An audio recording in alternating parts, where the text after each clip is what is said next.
Today's lecture will be a review of motor and an introduction to musical tropes in film. Rhythmic figures that suggest on-screen movement or a character working something out are called motors. Motors can be a simple beat or incorporate a complex theme, but they must be rhythmic in some way. It can be a hi-hat on a drum set. It can be a tambourine. It can be some staccato flute notes.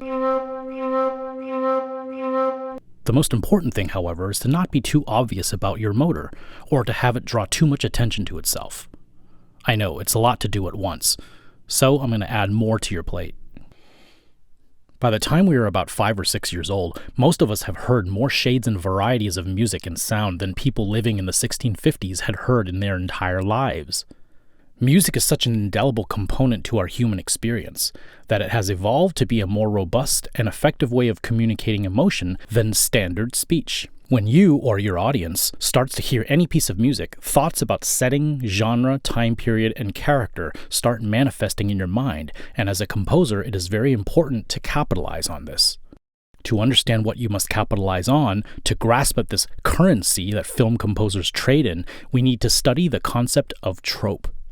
As you may have learned in a writing class, tropes are narrative stereotypes, and the existence of stereotypes is predicated on a repetition of theme or occurrence of an idea across genres.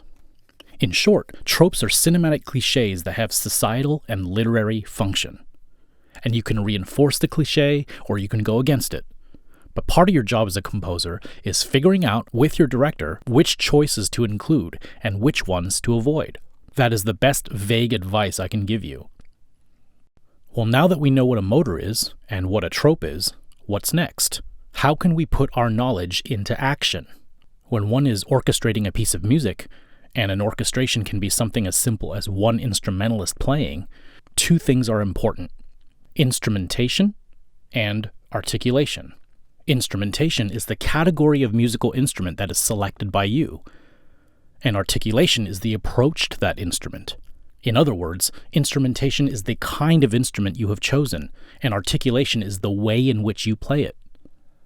If I play long notes or I play short notes, different emotion can be articulated even if the sound of the instrument is the same. My 2 cents, however, films rely on a linguistic shorthand that can be easily abused. This is why I would say use the cliché, but use it sparingly. In many ways, scoring is almost child's play.